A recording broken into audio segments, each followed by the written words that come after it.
Let's move on the topic. ये हमारी recording number 2 है, जिसमें हम अपना टॉपिक को वहीं से रिज्यूम करते हैं जहाँ से हमने इसको स्किप किया था। हमारी मीटिंग एंड हो गई है। लेट्स, मैं स्क्रीन शेयर कर रहा हूँ। ये देखें जी, हम यहाँ पर हैं कि बाउंस रेट कितना होना चाहिए वेबसाइट का। 26% एंड 70% के दरमियान में, ठीक है ना। इसमें आप इसको कोशिश करें कि 30 से लेस ही रखें आपकी वेबसाइट का बाउंस रेट। जैसे होता क्या है बाउंस रेट, अब जैसे मेरे सामने वेबसाइट आ रही है, अब मैं इस वेबसाइट पे क्लिक करता हूँ। क्लिक करने के बाद उसी वक्त वापस आ जाता हूँ। ये मेरा बाउंस रेट है, सही है। मैं इस वेबसाइट पर स्टे नहीं किया। तो इसको अगर गूगल देखता है तो गूगल इसको पसंद नहीं करता। गूगल समझता है कि इस वेबसाइट ने ऑथेंटिक इंफॉर्मेशन नहीं रखी अपने पेज पे, तो यूजर को इंफॉर्मेशन नहीं मिली, चूंकि वो इस पेज पर गया जरूर था लेकिन उसको उसकी क्वेरी का आंसर नहीं मिला, इसलिए वापस चला गया। आप अंडरस्टैंड कर रहे हैं। अगर मुझे इस वाली क्वेरी के ऊपर आंसर अच्छा मिलेगा, मैं इस पेज पर स्टे करूंगा, इसको स्क्रॉल करूंगा, इसको रीड करूंगा, अब इस कंटेंट को एंजॉय करूंगा, तो गूगल इस चीज को देखता है। ये बहुत इंपॉर्टेंट रैंकिंग फैक्टर है। गूगल इसको देखता है और रैंक आपको देता है। रैंकिंग फैक्टर्स कोई 10, 20, 30 नहीं है, 300+ रैंकिंग फैक्टर्स हैं। उनमें ये भी है कि आपकी जो वेबसाइट है ये टेक्निकली कैसी है। इसकी डिजाइनिंग बेहतर है क्या, इसकी लोड स्पीड ठीक है, जब आपकी वेबसाइट पे यूजर आता है तो क्या उसको अच्छा फील होता है, क्या उसको इन्फॉर्मेशन बेहतर अंदाज से मिल रही है। अक्सर वेबसाइट्स के पेजेस सही तरह से लोड नहीं होते। जैसे मैं इस वेबसाइट पे क्लिक करूंगा और मुझे देखें उसी टाइम इस वेबसाइट का कंटेंट लोड हो जाता है और मैं इसको देखता हूँ, इसके कंटेंट को पढ़ता हूँ, मुझे इसके कंटेंट को रीड करने के बाद इंफॉर्मेशन मिलती है। देन मैं इसको इंजॉय भी करता हूँ, मैं स्क्रॉल डाउन भी करता हूँ, देन मैं इसके अदर रिसोर्स पे जिस पे क्लिक भी करता हूँ। तो गूगल इस चीज़ को मॉनिटर करती है। वो कहती है ठीक है, इस वेबसाइट पे कंटेंट अच्छा है, यूजर इसको प्रायोरिटी दे रहे हैं, गूगल इसको यूजर इसको एंजॉय कर रहे हैं, मुझे इस वाले कंटेंट को रैंक देना चाहिए। देन वो आपके इस वाले आर्टिकल को यहाँ से अप रैंक करना स्टार्ट कर देती है, ठीक। तो एनालिटिक्स हमें हेल्प करता है इस तरह की छोटी छोटी चीज़ों को आइडेंटिफाई करने में, उनको मॉनिटर करने में। ये जो सब चीज़ें हैं ये आप किसी एक सैमरश या एएचएफ जैसे टूल से नहीं कर सकते, बिकॉज वो थर्ड पार्टी टूल्स हैं। वो आपकी वेबसाइट को इतना बेहतर अंदाज से क्रॉल नहीं कर सकते, उनकी उसकी बारीकियों में नहीं जा सकते। उस पर कितने यूजर्स अभी एक्चुअली लास्ट मिनट में आए, कितने यूजर्स चले गए, कितना बाउंस रेट है, कितनी ट्रैफिक है, कौन सी कंट्री से एग्जैक्ट ट्रैफिक आ रही है, कौन से कीवर्ड से आ रही है, कौन कौन से सोर्सेज हैं। वो इतना डीप एनालिसिस नहीं बता सकते आपको, वो जस्ट टूल्स हैं। आप यहाँ से फुल व्यू रिपोर्ट भी देख सकते हैं इसकी। तो analytics report is the best. आप किसी भी वेबसाइट को एनालिटिक्स के थ्रू बेहतर अंदाज से देख सकते हैं इसकी एक्चुअल में क्या पोजीशन है। ओके। तो हम भी जब किसी वेबसाइट की ट्रैफिक देखते हैं या किसी से वेबसाइट का हेल्थ या एसईओ करते हैं, तो हम एनालिटिक्स और सर्च कंसोल को मद्देनजर रखते हुए इस पे काम करते हैं, क्योंकि जो सैमरश या एचएफ टूल है ना, उस पे अपडेट होती है कुछ अरसे में। मिसाल के तौर पर आपकी वेबसाइट पर अभी मैं अगर आपसे डिस्कशन कर रहा हूँ और यहाँ पर एक यूज़र आ जाता है, जैसे मैं इसको ओपन भी करके दिखा देता हूँ आपको। मैं आपको दिखाता हूँ blogger.com।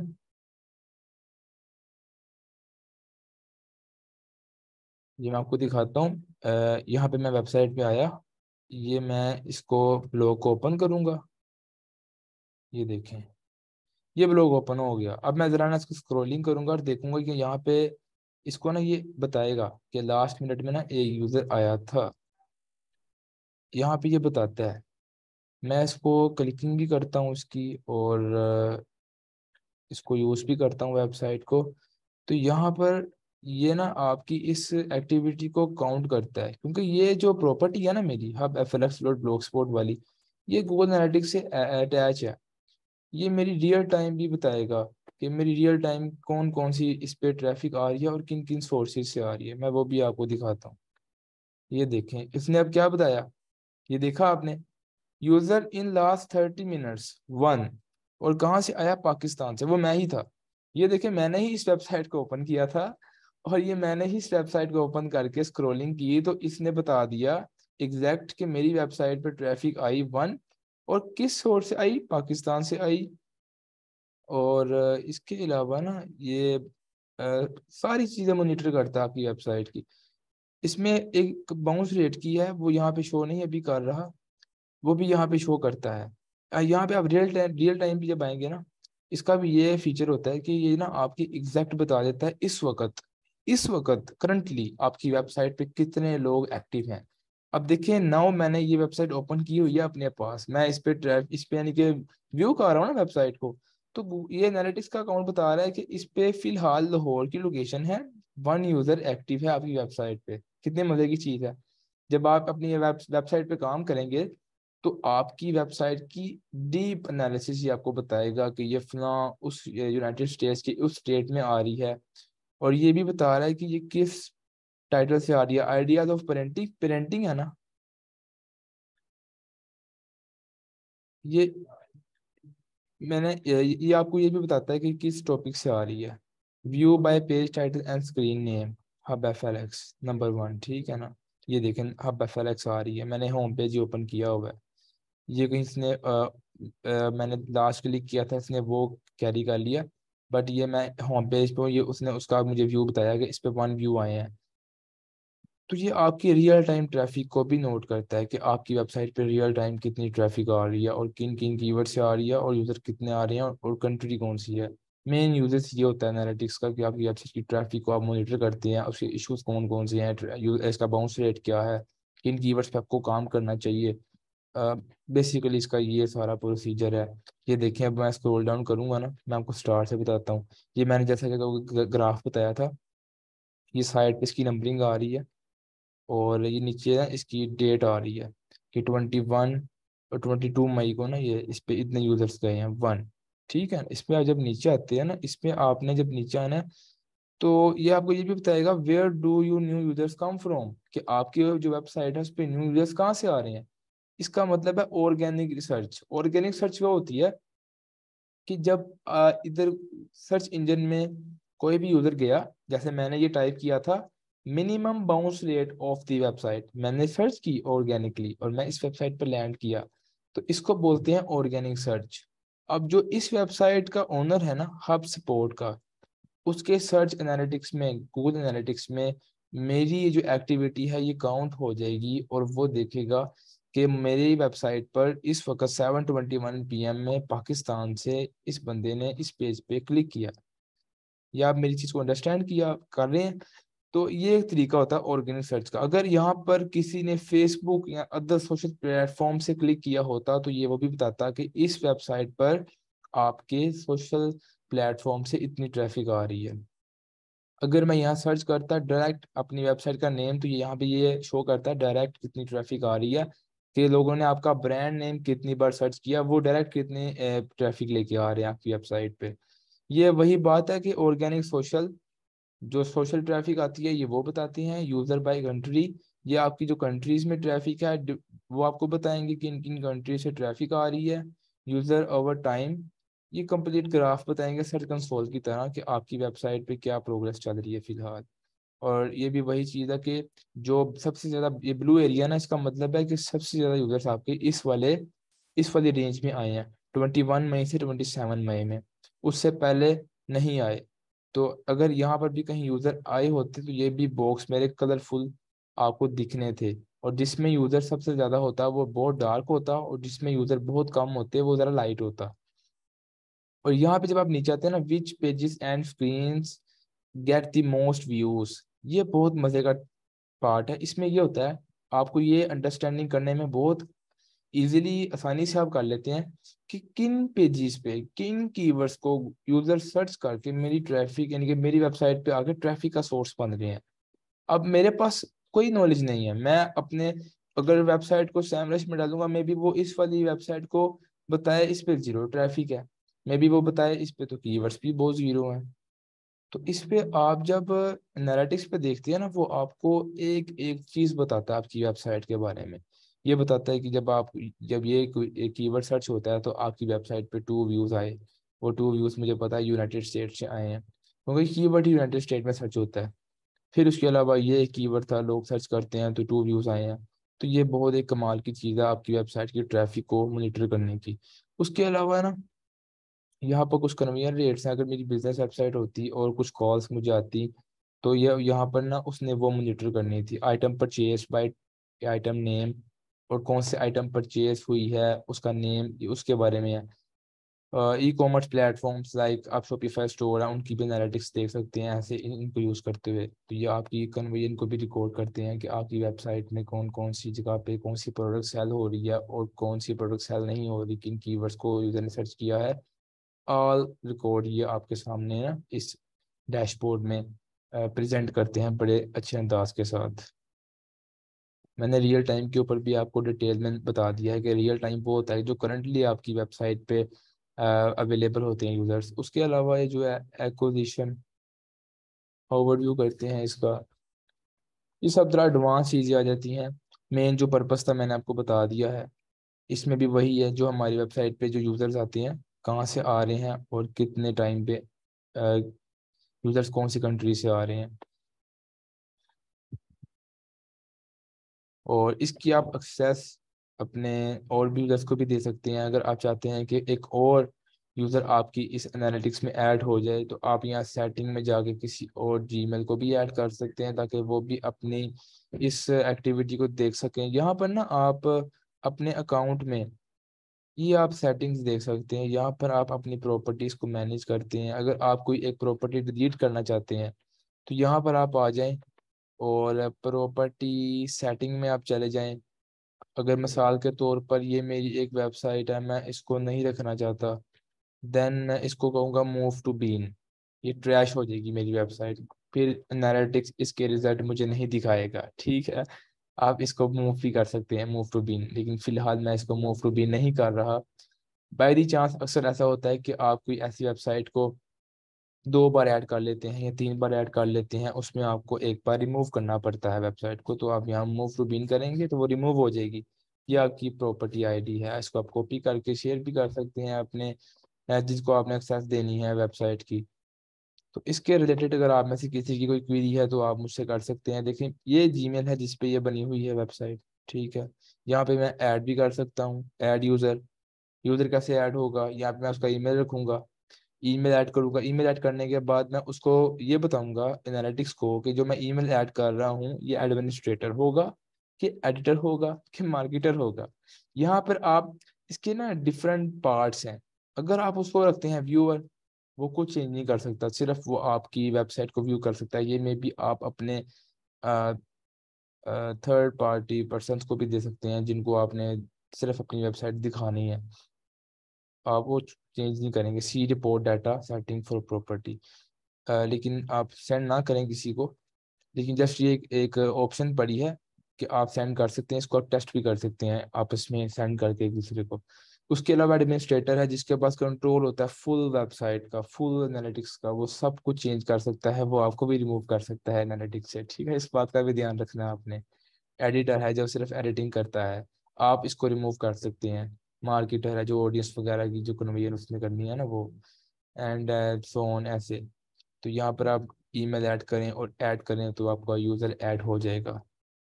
Don't save. आज के टॉपिक के रिलेटेड किसी का भी कोई क्वेश्चन हो, कोई क्वेरी हो, तो मैं अपने क्वेश्चन आंसरिंग की तरफ आता हूँ। अपनी स्क्रीन शेयरिंग को मैं स्टॉप कर रहा हूँ, रिकॉर्डिंग मेरी कंटिन्यू रहेगी। किसी के भी कोई क्वेश्चन है मैं रिकॉर्डिंग में भी उनको सेव करूँगा। देन मूव ऑन करते हैं क्वेश्चन आंसर्स की तरफ। जी तो अगेन अस्सलाम वालेकुम, कैसे हैं आप सब। अब मुझे आप हैंड रेज कर दीजिए जिसका भी कोई क्वेश्चन है। देन मैं उनका माइक अनम्यूट करता हूं और उनको उनकी क्वेरीज के आंसर करता हूं। आज के टॉपिक के रिलेटेड किसी का भी कोई आंसर क्वेश्चन है मैं उनको आंसर करने के लिए रेडी हूं, किसी भी किस्म का एसईओ के related. So please hand raise करें जिसका भी कोई क्वेश्चन है।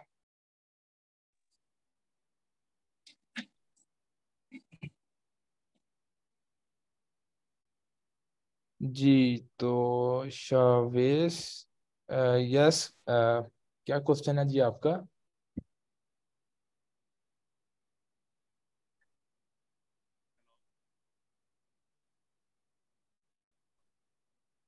शावेश अपना माइक अनम्यूट करें।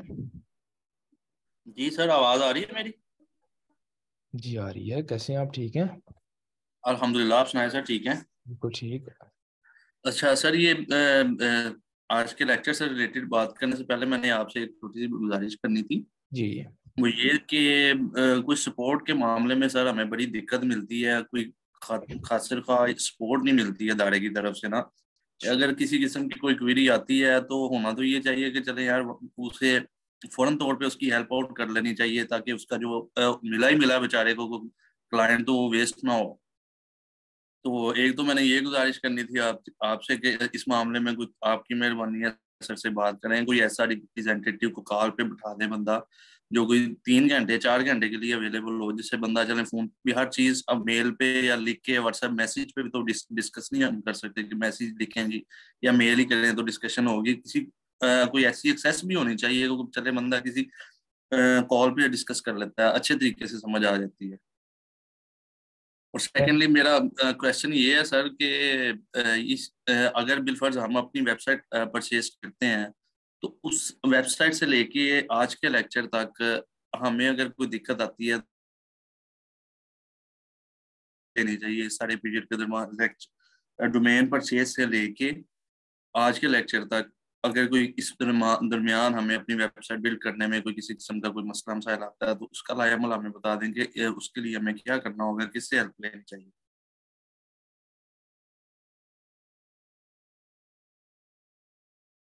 जी शमास, बात कुछ यूँ है।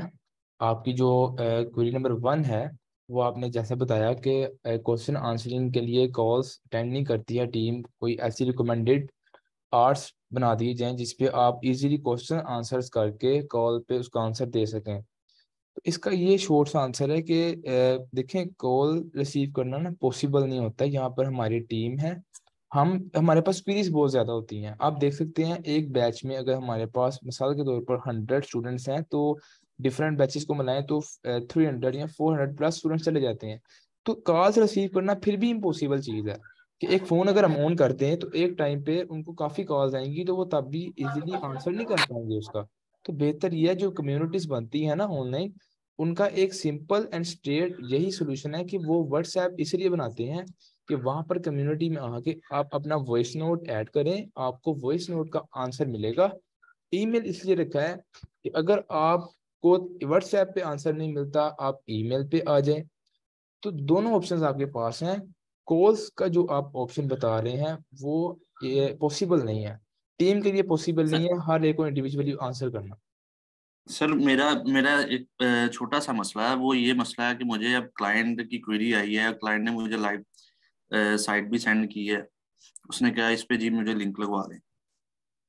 अब इस केस में ये तो मोस्ट अर्जेंट हो गया ना। अब इसमें मैं आपकी बात को फॉलो कर गया हूँ, आपकी बात बड़ी है, मैं एग्री करता हूँ इसके। हर बंदे की कॉल अटेंड करना है या उससे सवाल जवाब करना पॉसिबल नहीं है एट अ टाइम। लेकिन अगर कोई बंदे को इस तरह की कोई सिचुएशन है, अब क्लाइंट ने मुझे फॉलो अप भी मांगा है, मैंने उसे यही कहा कि let me confirm the matter first. तो अभी मुझे ये बता दें इस सिचुएशन में क्या करना चाहिए। वो मैंने जुनेद साहब से भी रब्ता किया, तो उन्होंने मुझे कहा कि आप जीमेल पे आए। उससे पहले मैंने वेंडर शीट पे मैसेज किया। जो वेंडर शीट है उनकी वो साइट उसी साइट में से वो साइट थी। उन्हें मैंने कहा मुझे ये साइट पे लिंक अपना बैक लिंक लगवाना है, तो उसकी तरफ से भी रिस्पॉन्स नहीं आया। अब ऐसी सिचुएशन में आप हमें कोई सोल्यूशन बता दें कि क्या किस तरफ जाना चाहिए।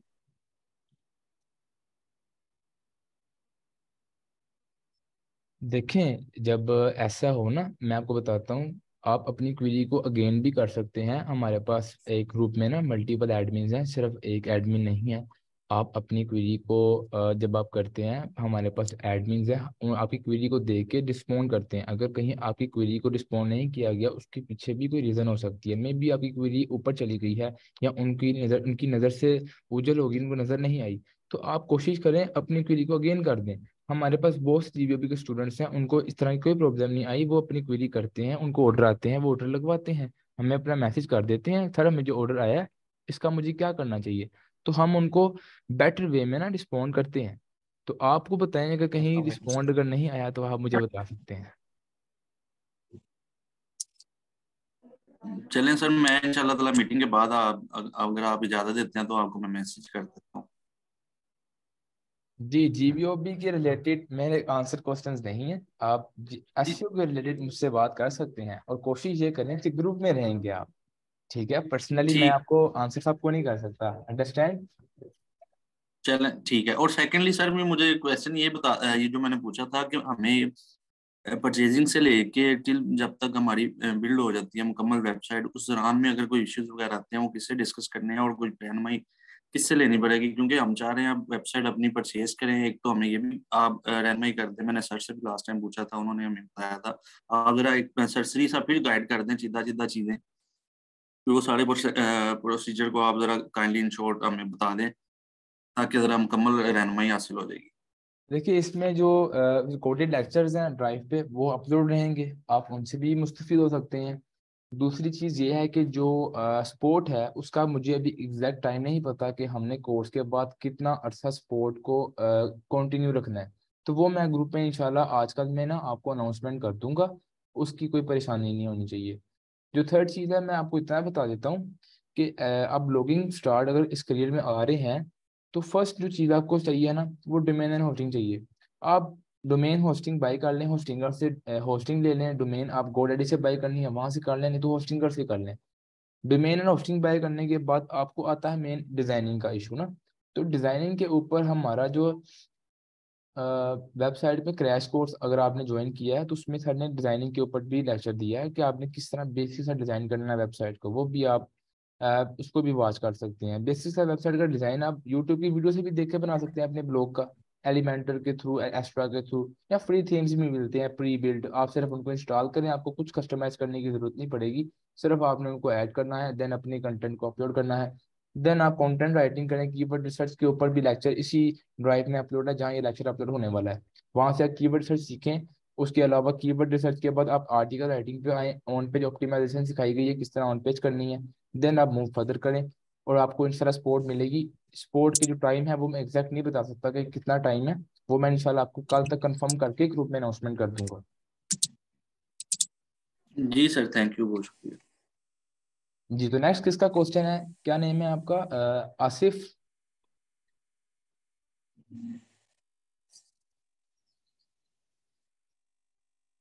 आसिफ, आवाज आ रही है आपको?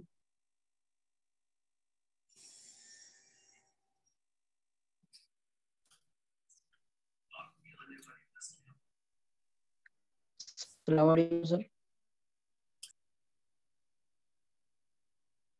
जी, वालेकुम अस्सलाम। खैरियत से हैं सर? जी, बिल्कुल ठीक। सर मैं इंडिया से हूँ। जी, माशाल्लाह, कैसे हैं आप? ठीक हैं? जी अल्हम्दुलिल्लाह। सर मेरा ये क्वेश्चन था सर, जैसे हम सर न्यूबी अभी एसईओ में ब्लॉगिंग जैसे होस्टिंगर और होस्टिंगर से अपनी वेबसाइट लेते हैं हम्म। और सर ब्लॉग स्टार्ट करना चाहते हैं सर। ओके। तो तो सर एक जो नॉर्मल निश जिस पे हम काम कर सकें, आप कुछ ऐसे निश जिन पर टॉपिक कवर नहीं हुई हो सर, कुछ कम देखिए, टॉपिक देखिए कवर हुई आसिफ, हो और बात उन्हें पता कोई है कवर क्या है? बात पता है क्या है, ये जो होती है ना नीश, ये आपको खुद रिसर्च करनी पड़ती है। मैं ऐसे आपको कोई नीश नहीं बता सकता, ये इंटरेस्ट पे डिपेंड करता है। मैं आपको वो कहता हूँ कि आप मिसाल के तौर पे ABC इस नीश पे लिख दें, मिसाल के तौर पे। फ्यूचर में आपको उस नीश से अर्निंग नहीं होती, या आपको उस नीश में राइटिंग में इशू आता है, अच्छा अच्छा। तो आप कहेंगे यार सर ने तो मुझे इस नीश पे लगा दिया, लेकिन ये तो मैं लिख ही नहीं जी सकता इस पे। तो हर जी इंसान का सर। अपना एक माइंडसेट है, उसका एक अपना लेवल है, अपनी आइडियोलॉजी है। आप आपने ये आइडेंटिफाई करना है। मैं आपको ना इधर कुछ स्क्रीन शेयर करके निशिस के बता देता हूँ कि कौन कौन सी निशिस अवेलेबल हैं, मेन रिसर्च फेमस निशिस। आप उनमें से कोई एक निश पिक कर सकते हैं, उस निश पे काम कर सकते हैं। ठीक है, मैं आपको स्क्रीन शेयर करके दिखा देता हूँ कि कितनी निशिस हैं। आप उनमें से कोई एक पिक कर लें, मल्टीपल निशिस हैं बहुत ज्यादा। ये मैं स्क्रीन शेयर कर रहा हूँ, आप देखिएगा इसे। ये देखें,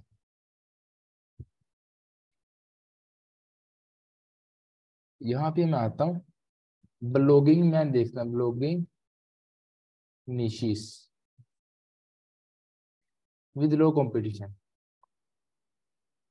यहाँ पर ना बेतहाशा निशेज हैं, तो ज़रूरी नहीं है कि इनमें से सारी निशेज ही कंपटीशन वाली होंगी। ये अब आपकी रिसर्च डिपेंड करती है। आप देखेंगे किस पे आपको इंटरेस्ट आ रहा है, किस पे आप राइटिंग कर सकते हैं, किस पे आपको इंजॉय आता है राइटिंग के दौरान। आप फूड पे लिख सकते हैं, आप हेल्थ पे लिख सकते हैं, आप रेसिपीज पे लिख सकते हैं, how to make coffee, how to make milkshake, how to make, इस तरह की बड़ी रेसिपीज हैं जिनका मुझे भी नहीं पता। जब आप इस फील्ड में आएंगे, रिसर्च करेंगे, अदर ब्लॉग्स को आइडेंटिफाई करेंगे, उन्होंने लिखा होगा, तो इस तरह आप माइक्रो निश पे काम कर सकते हैं। ठीक है, और कोई क्वेश्चन इसके अलावा?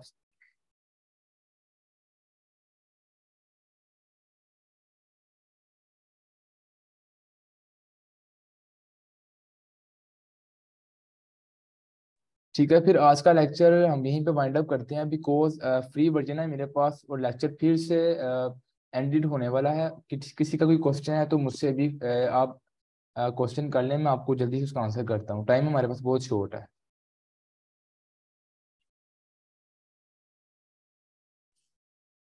जी सर। जी नहीं सर। एक कल का लेक्चर और आज का लेक्चर प्लीज अपलोड करवा दीजिएगा, कल का भी अभी तक नहीं है। अभी तक नहीं अपलोड हुआ, मैं वो करवा लेता हूँ अपलोड। ठीक है। थैंक यू सो मच, जी जी। जज़ाकल्लाह, थैंक ओके, यू। मैं क्लास वाइंड अप कर रहा हूँ। Okay, thank you. फिर आपको ग्रुप में इंशाल्लाह अनाउंसमेंट हो जाएगी, स्पोर्ट के हवाले से भी और लेक्चर के हवाले से भी। ओके, फिर आप सबको खुदा हाफिज, बेस्ट ऑफ लक। इसी तरह जर्नी में चलते रहिए, कहीं पे कोई इशू आए हम अवेलेबल हैं, और गिव अप नहीं करना आपने। जो भी आपको सिखाया है रिकॉर्डेड लेक्चर अवेलेबल हैं, आप उनसे अपने क्वेश्चंस को, अपने आंसर्स को देख के काम करें बस। ठीक है, ओके जी, खुदा हाफिज।